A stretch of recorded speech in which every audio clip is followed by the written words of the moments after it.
What's going on? What's going on, everybody? Welcome to my podcast. It's just different with Ty. Let me fix this up a little bit for y'all. You know what I'm saying? Where I talk about sports, social, political issues, you name everything under the sun. So we're gonna talk about sports. We're gonna get right into it. As y'all seen last night, Miami Heat wave 305. I know I'm from New York, born and raised, still live in New York, but I am a Miami Heat fan. Yes, since Dwayne Wade was drafted by the Miami Heat, so we're talking about 20 years, I've been a Miami Heat fan. But man, we got to talk about Jimmy Butler, man. That performance last night was incredible. That performance that Jimmy G Butler, Jimmy Get Buckets Butler, Hemi Butler, because he is him. Jimmy Butler, man. That performance he put on last night against the Milwaukee Bucks was phenomenal. And the thing about it was, we needed every single point. It wasn't like we was up by 30 and he was just every single bucket Jimmy Butler scored during that game last night against the Milwaukee Bucks in the first round, right? We needed every single bucket. Jimmy, listen, man, as a Miami Heat fan, coming in, right, into the season, coming into the playoffs, I was a little skeptical. I'm not going to lie, because I'm looking and I'm thinking to myself, I don't know if we're going to do it this year. I did have doubts. I'm like, I don't know if we're going to do it this year. And I don't want to talk too much because, again, we're up 3-1. I know the percentage, and when it comes to playoffs and NBA, when the team is up 3-1, they win like what is like 80-something% of the time or whatever. Yeah. That sounds good. But I happen to be alive to see certain teams come back down from a 3-1 deficit, right? You know, whether if it was the Cavs and the Warriors in the finals or that team, whatever it was, I seen that. So I'm a little, again, I'm happy, but I'm cautious at the same time. But Miami Heat, Jimmy Butler, that is probably one of the top 5 playoff performances I've ever seen in my life. And to be a Miami Heat fan and to see that is special, man. Because I thought when they got up by like 13 points, I think in the third quarter, I was like, yeah, game over. Yeah, all right, 2-2. We're going to go back to Milwaukee. Okay. And right before I was about to turn the TV off, Jimmy Butler started. You just seen him, man. No one can defend him. Whether if it was Giannis, whether if it was Drew Holiday, they was just going back and forth trying to switch him. Whether if it was this one, that one, no matter who was in front of him, that willpower of Jimmy Butler. But to be honest with you, I'm not surprised because it's not like, Jimmy Butler come playoff has always been an animal. I know a lot of people might not see him as a top 10 player in the NBA. To me, he is. He always have been. And last night's game showed it. Last year during the playoffs showed it. During the COVID, right? When everything was closed off and indoors and Miami Heat went to the finals and Jimmy Butler was putting on a performance throughout those playoffs and in the finals, although we lost to the Lakers. But Jimmy Butler just shows you time after time after time, he's that guy, especially when it's playoffs, man. And he deserves his respect, Now, with that win, right, with that crucial win, because we needed that win to put us up 3-1, I'm still a little concerned. Because I'm going to be honest with you, man. I'm all about Miami Heat culture. I'm all about Pat Riley, right? Pat Riley, the great Pat Riley.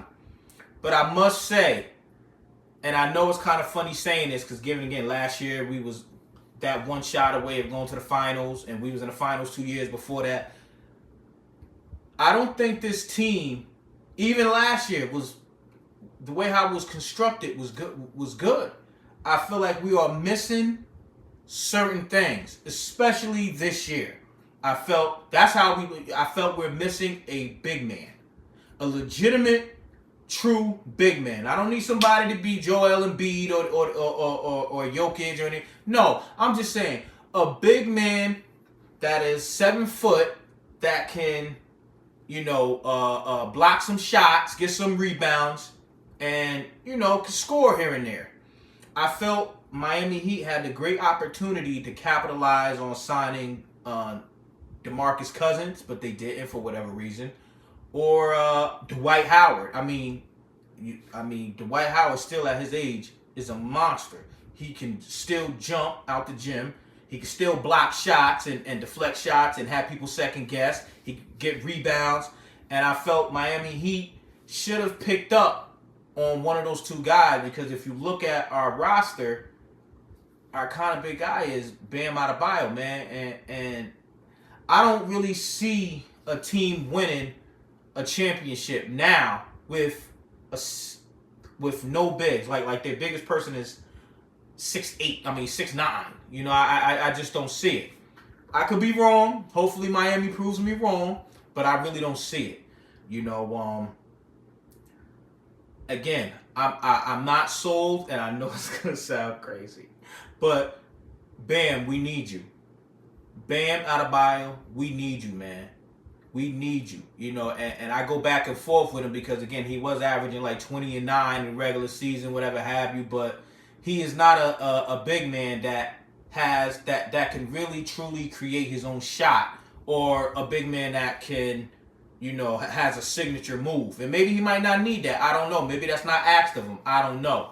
But I feel that he needs to be more dominant down there, down low. Again, he's 6'9", so I kind of get it, but him, I wasn't really sold on Martin. I wasn't really sold on Strauss, especially Strauss, because he plays no defense at all. And I felt that we should have traded those guys for Kyrie Irving. Because I feel like you need another scorer along Jimmy, so where Jimmy Butler does not have to do the whole work 100%. That's just me. I felt you needed another player alongside Jimmy Butler that can create his own shot, can bring the ball up. You just give it to him and he can do his thing. And I thought Kyrie Irving would have been perfect for the Miami Heat culture.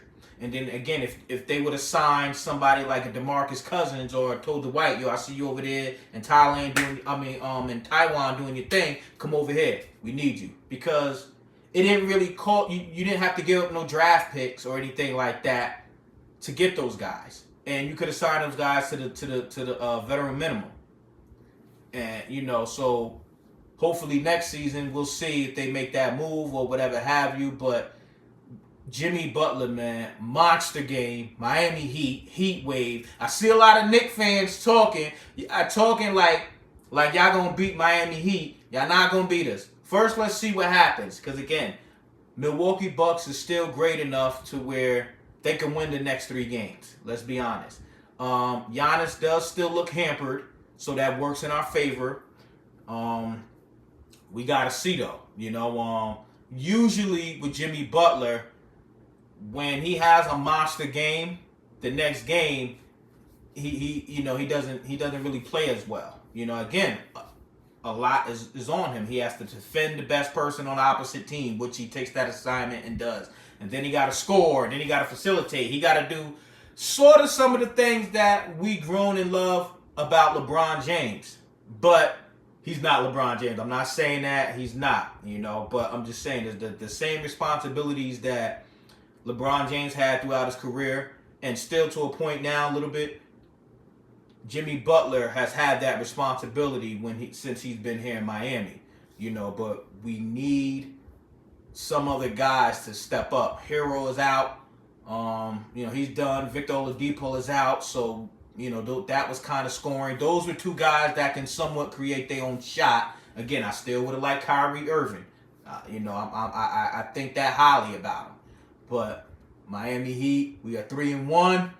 Let's go. Heat wave, 305 boys. We in the building, And I think games like this show how valuable Jimmy Butler is to not only the Miami Heat but just to the NBA, because he's been doing work like this in the postseason for years. Even when he was with Philadelphia and they lost to Toronto, that was the year Kawhi Leonard won.